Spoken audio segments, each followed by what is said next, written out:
This was predicted 4.7%, highest that we've seen since at least January 2019. Tell us, sir, how does this affect our recovery prospects?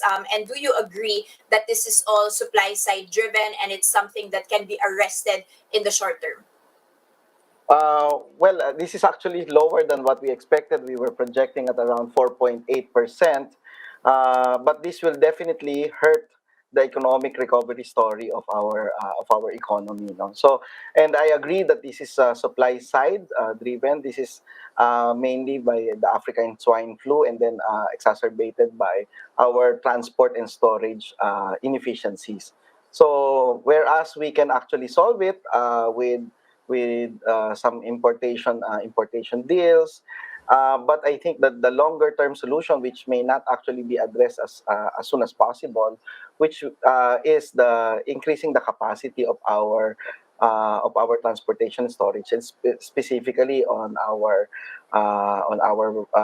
cold storage facilities, making sure that our storage facilities are actually digitally connected.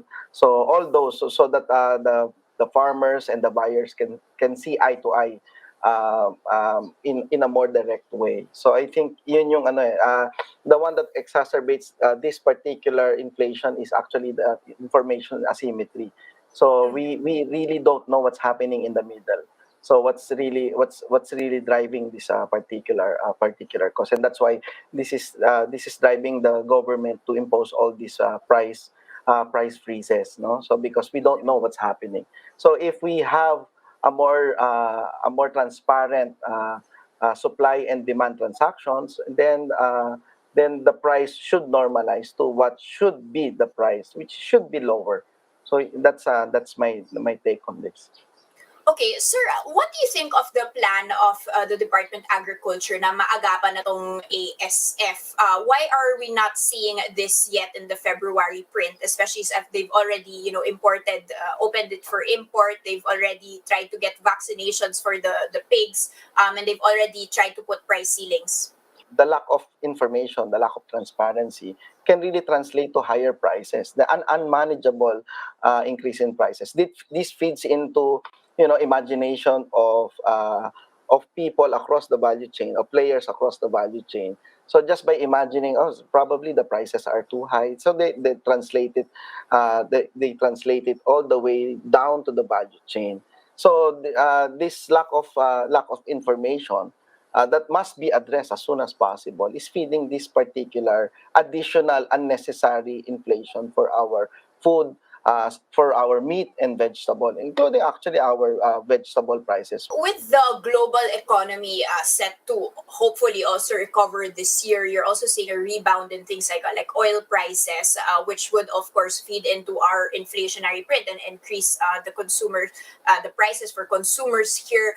Is the BSP pronouncement that they are not going to be acting vis-a-vis this new print, the right path to go? Are you not afraid that there will be other external factors that make inflation run away?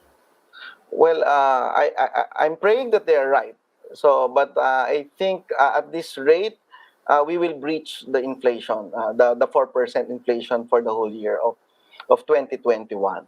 So I think at this rate we are already, I think between 4 to 4.5% for the rest of the year, because this is not remember, one thing that showed up in the announcement this morning is the prices of the restaurants and miscellaneous items. So there is a huge correlation between these meat and vegetable prices feeding into our restaurants. The oil prices increasing because of global economic recovery is not actually